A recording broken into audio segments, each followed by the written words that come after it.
This is Chilling. The World Health Organization estimates that 1 out of 5 people are likely to be passing through what we call mental health illness. And these illnesses include bipolar disorder, post-traumatic disorder, depression, anxiety, to mention but a few. Today, we are going to spark a conversation that is going to surpass the stigma and self-doubt by talking to a lady who is ready to demystify mental health illness, and she has created a safe haven for such people that are going through this condition. This lady is an awesome lawyer. She is a mental health activist, and she is also an author of an incredible book titled Be Kind to Your Mind. It's available on market. You can find it anywhere, she will tell you. Now, she's seated right there in Haman Spa, located here at Fairway Hotel, and she's ready to tell you more about her condition that she passed through. This is the bipolar disorder. Courage is contagious when a brave woman takes a stand. Barbara Joyce Abang, also known as Abang, wears many hats in her professional and personal life as a lawyer, writer, blogger, and advocate for mental health. Growing up as a child, Barbara was always a storyteller, a simple joy that planted seeds of creativity within her. Flash forward, this prompted her to come up with a book that is very exciting called Be Kind to Your Mind. No, this is a very interesting story where she narrates about her life struggling with bipolar disorder. Guys, I'm not making this up. And this has really made her a beacon of hope, and she has created what we call a safe bubble of people of her kind. Ladies and gentlemen, this is going to uplift you and inspire you because we have the amazing activist, lawyer. You can call her anything. I want to find out if she puts on her boots the same time or she puts on one at a time. Ladies and gentlemen, Joyce, Barbara, welcome to the show. Thank you. I'm so honored and privileged to have a person like you to sit on my program right here, because such people like you are like a ray of hope. Thank you. Why are you doing this in the first place? Let me ask you. Why did you decide to come forward and say your story? Be Kind to Your Mind is about empathy, acceptance, and resilience. Why do I say empathy? Empathy is for the people out there. Have empathy for those who have mental health challenges. Because just like any physical condition, they are ill, they are not well. Just like any disability, like someone on a wheelchair, they also have a disability. It's just an invisible disability. They could be someone like you, looking handsome and amazing like you. Ooh, I would take that. I would take that. But he has a disability, and you will not find out until you relate to the person. Without me saying this, many people were shocked. I've had friends who are like, what? You had a mental health? You had bipolar? We didn't know. Because you looked happy, you're an extrovert, you're happy, you're the life of the party. Because I was going to say, for a person who embodies all that, it's just amazing to see you always in high spirit. And I say this about you, that you always want to find a ray of a silver lining in everything that you do. And that is very admirable. I mean, first of all, how did you know that you had bipolar? When were you diagnosed? I think I had bipolar from the time I knew my dad was going to die. Wow. When he was diagnosed, the late Honorable Kulepak, very strong man, had one arm. You remember, he also had a disability. He had one arm. Okay. That he got in an accident. He had a car accident, lost his arm. And later on, I found out in 2005 from my mother that my father was diagnosed with lung cancer. Wait, you found out from your mother? Yes. Your father didn't tell you? No. He kept it a secret? Yes. Why did you think so? You know you men. Yeah. Men are not very good about sharing their challenges. Up. Yes. Yeah. And especially when they have families, they're scared of how it's going to impact the families, because men are seen as the bedrock. You know that you're the rock. We're the pillar, yeah. You're the pillar. So when that pillar falls, the whole building falls. And that's the fear many men have. So many men have challenges and they keep it to themselves. And in the book, you somehow wrote that you were the very first one to find out Yes, amongst I all your was, siblings. How did it impact you? I mean, you finding out that you're not going to live with this man that you adored so much, because in the book you mentioned that he was actually your first love. This man was everything for you. My bestest best friend. Your best friend. And it also regards to the reason why you broke down so much, why this took a toll on you, his demise. But you being the first hand receive of this information that is very devastating. How did you cope as a child? Because I must imagine you were a child by then. How would you cope with this message? I was actually in law development center then. Okay. I had finished my degree in law. I was old, but a parent is always a parent. Yeah. It doesn't matter how old you are. It always hurts the same. Yeah. So when my mom told me, she told me also not to tell other people. So I didn't have anyone to share with for a long time. I think she also opened up because she was also burdened and she wanted someone to share this with. It was too much for her. As well. So practically seeing your person who was so strong, so agile, becoming vulnerable. And as a child who sees their dad as a rock, the pillar, her protector, like I could go and face the world. And I know nobody can do anything to me. People studying me in Buganda Road would tell you, when any teacher would beat me, I'll just go and, I'm going to tell my dad. You get? And Joyce, right over there, because I understand your story has not always been a grim one, right? Yes, no. There were some good life Good time, moments. yeah. I mean, let's take it back. Since you were a child, what kind of a child were you growing up? I was the last born of 5. There's a huge difference between me and my brother of 6 years. So I was really the baby of the home. Oh, wow. Yeah. That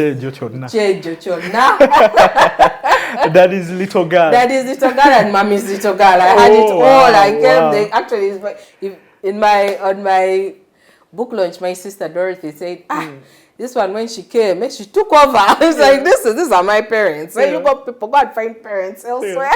Is that why they also used to call you a tape recorder? Rugambo. You would snitch on anyone. So whenever they were doing anything silly, they would keep me away. Go away. This was going to tell my dad. And I don't think I used to do it like maliciously. Yeah. I think it was just that at the end of the day, you wait for your dad. He comes really late because, those days, I don't know if it happened in your home. Yeah. Like mothers would always keep a special meal for the fathers. Oh, yeah. Did it happen? Every home, every African home.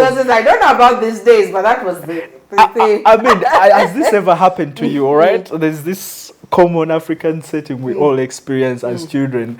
When you're trying, maybe on a good day, you get a very nice meal. There's meat or chicken. Once in a while. And then a guest happens to come.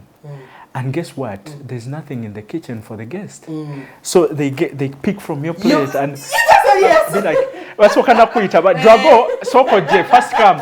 And then they take you, "Hey, come with your plate, please. Come with your plate to the kitchen." And then they pick your piece and pick your meat. Oh my gosh, it happened in every household. Yeah. These kids are getting everything. You're Gen Zs, eh? Yeah. That's what. So you grow up as a normal child. Yes. Enjoying life, playing, very playful. Yeah. And the kind of schools you went to? I went to Buganda Road Primary School. Oh, right here in the city center. In the city center. Then I call myself a city girl because after Buganda Road, I went to Nabisunsa. Okay. Girls. So I'm a city girl. I only know city life, you know. Okay, so flash forward. You chose to do law, right? Was that something you admired right as a child? Who inspired you into wanting to choose law, to do it as a profession? When I was young, I wanted to be a teacher. Okay. I would collect everyone in Bugolobi flats, all those young kids, and start teaching them. So I always wanted to be a teacher. Then at one point, I think because I was in and out of hospital, I wanted to be a doctor. Okay. And that one stuck out for some time. Even Nabisunsa, I think it was still there. But because I was struggling with chemistry and math and physics, I think I soon was attracted to history, literature, divinity, and then I would watch all these Lego shows, and I'm like, wow, that's The interesting. Lego shows? Yeah. Which was so interesting? No, the one who actually made me was Bill Cosby show. Oh, the Bill Remember Cosby. Bill Cosby show? Yeah. He was a lawyer and the wife was a doctor. It was a sitcom, eh? It was a sitcom, yes. Yeah. So for a long time, I even thought, I'm going to be a lawyer and I'm going to marry a doctor. Like Bill Cosby, because, that was the ideal family for all of us, Yeah. You wanted to be like the Bill Cosby show. So I was in HSC. I was given PCB. And That's still at Nabisunsa? yes. So you started senior 1 up to senior 6? Yes. Oh. Nabisunsa was is it still a very expensive school like it used to be? Like the cream de la cream used to come from there? Yes. It was ranked as one of the best back then. Yes, I think Nabisunsa is still doing well, but I think now I'm seeing private schools are coming up and competing. Yes, because those days the competition was really among Nabisunsa, Namilyango, Muiri, Budo, Chisubi, Namagunga, Gayaza, and Namugongo at that time also came up. Yes, that's where the competition was. I've always wanted to ask this question. Is there a disparity between a student or a person that has gone to a single-sex school and a mixed school? Nabisunsa is a single-sex, school, yes. right? Is there a huge difference, like in terms of character traits or how they behave? I find, depending on the school, I don't think Nabisunsa we felt like other schools like Gayaza and Namagunga, where they were very restricted. With Nabisunsa, Haja Tulubega, then she's now in the EC, would allow for us to interact with so many other students. We'd have like debates, we'll have the people coming to make presentations. So you have boys were in and out of the school, Chiburi boys, Kisubi boys, so you would always see boys in the school. So boys were not like, oh wow, I'm seeing a guy for the first time. And also possibly for me, because it's also, my life was also back at home was different, because girls my age were not there. So I was closer to, you remember my auntie Sisi, she has only boys. She has only one girl and 6 boys. So I grew up with her sons because they were closer in age to me. So the closest in age to me in the family were boys. So I practically grew up with boys. So even when I would see the girls excited about the guys, I'm like, what? These guys? I was not that excitable because I grew up with boys. Yeah, so for And me, the kind of family setup you grew up around, would you say you were rosy? Like everything, you had everything? I don't think life is rosy for everyone. When people see certain families, they create certain some notions, perceptions and notions. Because I would say this, Yes. it could be a notion or whatever people think, but you studied in the best schools. Okay, Buganda Road is also a good school.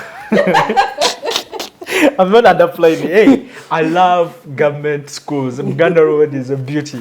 It's a good school, Nabisunsa, and you grew up in Ugolobi Flats, Nakasero. I mean, come on, all these places. That's where the cream de la cream stays. I mean, one would perhaps think you had a perfect Yeah. life. No.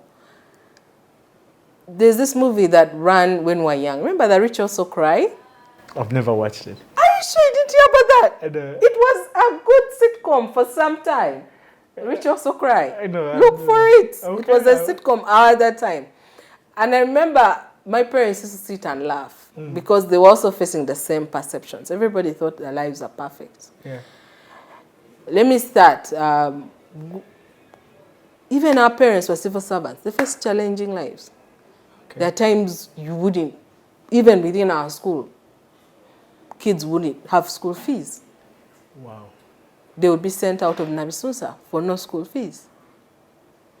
we would be there in school and you run out of grub. You know, we used to call it kau. You remember kau? Kau, like real grub. And you don't even have sugar. You pour, there was instances, you know? They still call it kau. They still call it kau. Yeah, Yes. they still call it kau. We used to go through kau. Like, Really? real challenges, yeah. There are times we would not be able to afford even meat or chicken for periods of time. Okay. And you're eating posho and beans. Oh, wow. You know, it's a real sacrifice. And I tell guys that even certain schools I wanted to go to, I was told I couldn't go to. Because after, since I wanted to go and study in the UK, I got the what? The admission. I was going to do accounts and law. And my dad's like, looking at priorities, I can't afford this now. You have to go to Makerere. Okay, so we are going to take a pause from there because that's where I'm going to pick you up from. Because later on, you actually went ahead and pursued a master from very later on after his passing and all that. All right, we are going to go in for a break, but I want to remind you that Be Kind to Your Mind is available in every store. She's going to tell us how to get a copy. This is a game changer. This is going to help each and every person that is struggling with mental health illnesses.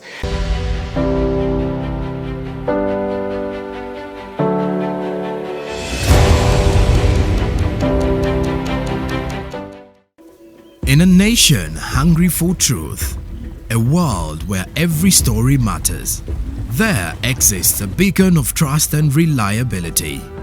For decades, they've been our voice and our window to the world, holding the mirror of our history.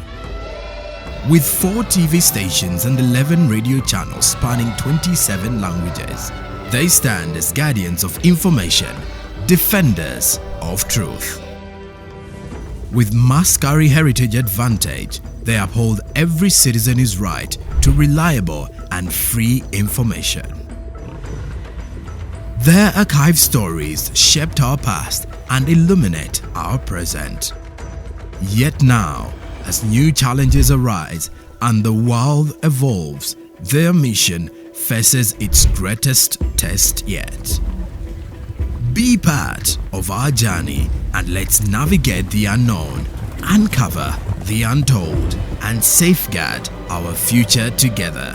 Tune into your public broadcaster, for it is the intersection of trust and truth. Because to UBC, your story, every story, and every voice matters. UBC, inspiring Uganda.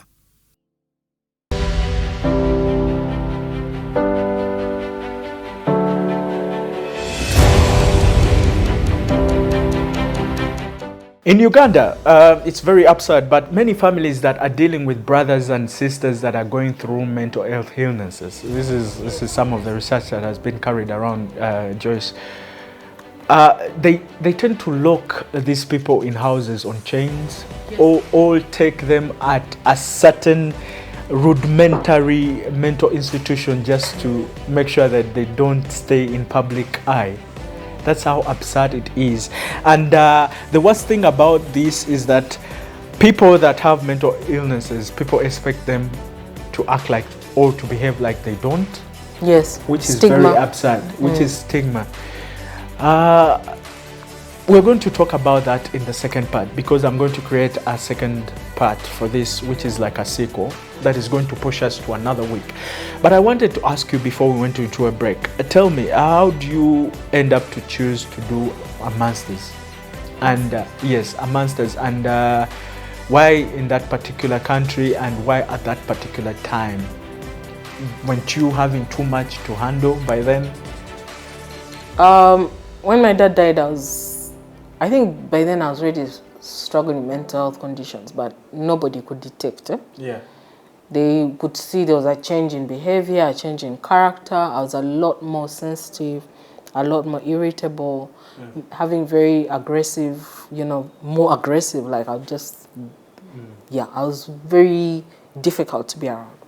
So my family thought that, That then when Mzee died, we had a house we were renting out. So my family decided to just forfeit the rent for that year and just send me to Birmingham. But luckily enough, when I spoke to my boss then, Justice Billy Kainamura, he was very empathetic, and he said, no, I'll talk to the ministry and see if we can also pay some. So they were able to give us a sizable amount of money that reduced the burden on my family. So then I was able to go to University of Birmingham. They also saw it as an opportunity for me to heal. You know, like to get away. Because when you went there, that's when you properly got diagnosed with bipolar. And they were telling you so many things. You can't drive, you can't date, all this. Nothing, you can't swim. You can't practically declare. You can't be in public. I mean, what was your first reaction getting that information? And they go, you can't sustain relationships, which is true. When you read the book, it's very challenging to sustain a relationship when you have a mental health challenge. It's very difficult. Especially, does this come with the bipolar affective disorder? Yes. Because your moods change. There's mood swings. Mood swings. Which some of you guys see many women. So you think she's also having a normal feminine mood swing. But this one is a proper mood swing as a result of bipolar. Then we tend to get paranoid sometimes. Like when we feel insecure. We overread. You get? And now some of us who are creatives, I think creatives, we are creative. So you understand, creatives, we tend to overthink. It's part of the gift God gave us to create. But now if it is connected again with a condition, a mental challenge, then you overthink. So you're meditating not on positive things, but negative things. And that brings about the paranoia. So you find that you're accusing whoever you're with, because you're feeling insecure about things you're overreading into, overthinking, you see. And then there's so many things, and it's really hard. It is. Just imagine struggling with something very aggressive and it's very invisible, that people don't understand, which is the biggest problem we have here in Uganda, because people don't understand it. They lack the knowledge. Everywhere in the world. Everywhere in the world. Mental health disability is a lonely condition. Well, Joyce, we are going to take a major break and then we shall continue this conversation next week, please. I know everyone is so much, people are now starting to pick the steam, they're starting to pick the interest of this conversation, but you shall forgive us for this cliffhanger because, we can only afford this time for now.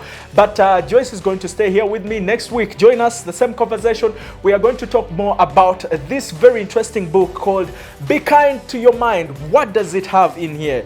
Very interesting, and this is so fun because she actually introduced it. She included the price tag on it. Just at 70,000 you can buy yourself a copy. Remind people, is this available? Where is this available? I'm hoping I'm going to use your show to force Aristoc to take it because I went to them and we had issues. But I personally selling it myself along with Ruby Gift Store in Chisasi on Loi Plaza. They are the ones who have the book for now. And then, of course, there's another friend of mine who also has a gift shop, who in Oganza, gift home decor. That is in Tinda Shopping Center above Master Supermarket. She has also offered to sell the book there. So I'm open to any bookshops, I'm open to any supermarkets. It's just an issue of distribution. It's a good book. I'm not really just looking at Aristoc. It's also on Amazon. On Amazon, it's $15. You can get it on Amazon if you're not in Uganda. Even when you're in Uganda, you can just decide to order it on Amazon. But this is the most interesting. But if they want to contact you personally? If they want to contact me personally, they can go to my TikTok account. It's Be Kind to Your Mind Uganda. It has all my details there on how to contact me. And the telephone number? And the telephone number is 0776 785 309. But you can check me out on my LinkedIn, You can check me out on my TikTok. We are working on another I call it a website specifically for this. I'm working on it. It's very expensive, you know how it is, but I'm very committed. I don't have sponsors now, so practically everything is from my salary. I'm looking at it as a ministry for now, because I want people to understand this. Yeah, because this is what I was going to say, Joyce. This is not just you're not just after making money. No. This is actually a toolkit for anyone that is suffering with any mental illness. And their families, and their friends, and their bosses, because we have to work. You have to work with a person with a mental health disability. You can't discriminate them. All right, we're going for a break. Chilling returns next week, sometime. Next week on Chilling. Work therapists, people who have expertise, you know, in work challenges in Butabika, but they are underutilized. They're just there.